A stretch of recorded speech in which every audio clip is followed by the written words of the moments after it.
I've had consignors, I mean, which was a little hard to deal with.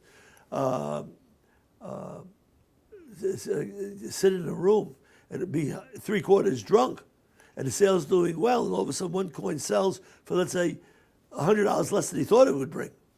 And I had him run down the line. I don't want to sell that. I want to keep that. Calm down.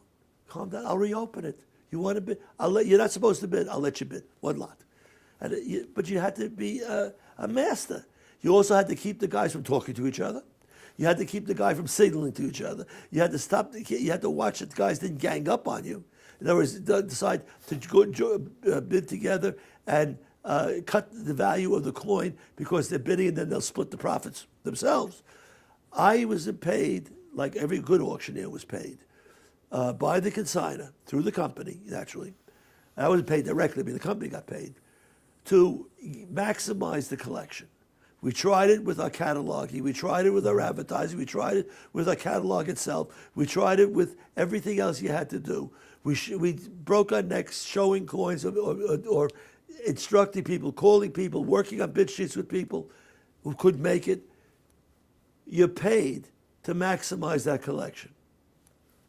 And at the same time, you're also paid, if you're working the book, not to maximize the bid. If, let's say, the fellow in the book on a $5,000 coin is at 45, and he's bid 5,000, and you had the highest bid you had before was 4,250, you don't jump to 5,000, you go to 4,500, because then they go to 4,250 and then 5,000.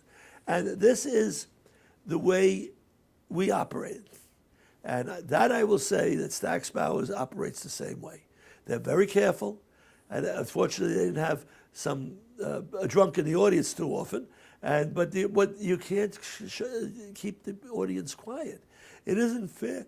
Well, I mean, it isn't fair for somebody who's thinking and spending their good hard-earned money that you're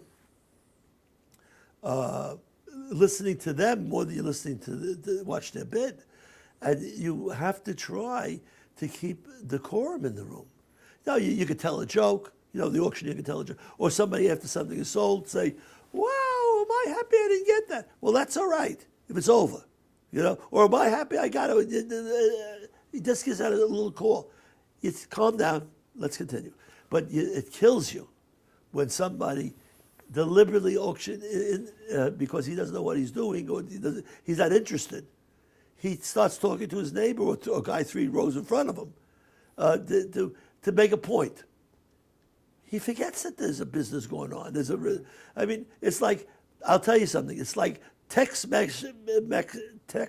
messaging while you're driving the car. You can't look at him and then text at the same time. And that's about the only analogy I can give you quickly. It's an analogy I'm using because I despise texting. All right? I'll be honest with you.